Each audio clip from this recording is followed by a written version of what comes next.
আসসালামু আলাইকুম দর্শক বন্ধুরা, আশা করি সবাই ভালো আছেন। তো বৃষ্টির সময় আবার চলে আসলাম ঘাসের জমিতে। যে কিভাবে ঘাসের জমিটা কি ভরতেছে দেখেন দেখেন বাইরে যে এই পাশের যে জমিটা দেখেন কিভাবে পানি আসতেছে। এত পানি আসলে আমাদের তো মনে করেন পানি যাইতে দিতে হবে। দেখেন কিভাবে পানি আসতেছে।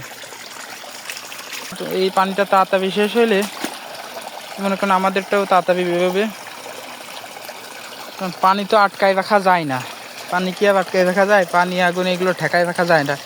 এইখানে যদি মনে করেন আমি যদি বেঁধে দিই, হ্যাঁ পানি বেরোবে না, কিন্তু ওই আস্তে আস্তে ফুটো হয়ে সেই পানি বেরোবেই।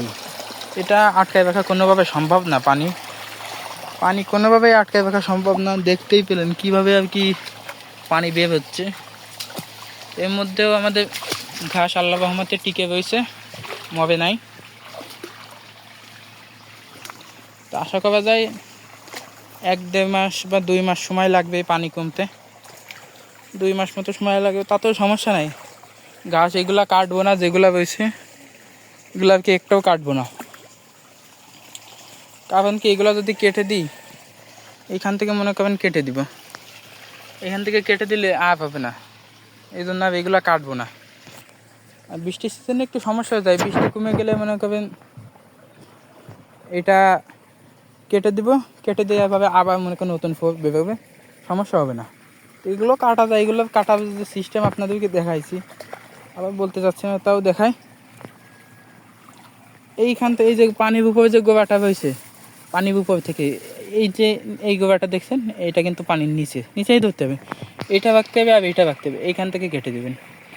এখান থেকে যদি কেটে দেন, এইখান থেকে ফুল গজাবে। দেখেন সব কিন্তু পরিপক্ক কাটিং হয়ে গেছে। এইভাবে কাটলে মরবে না। এইভাবে কাটলে আমি যদি সব কেটে দিই, একটাও মরবে না। এটা হচ্ছে গ্যারান্টি দিতে পারবো। আমি যেভাবে বলছি ওইভাবে যদি কাটেন, মরবে না একটাও। কারণ আমি তো কাটছি, আমি জানি তো কেমন কি। দেখতেই পাচ্ছেন কীভাবে পানি আসতেছে। তো আমাদের জন্য দোয়া করবেন। আজকের ভিডিওটা এই পর্যন্তই। আসসালামু আলাইকুম।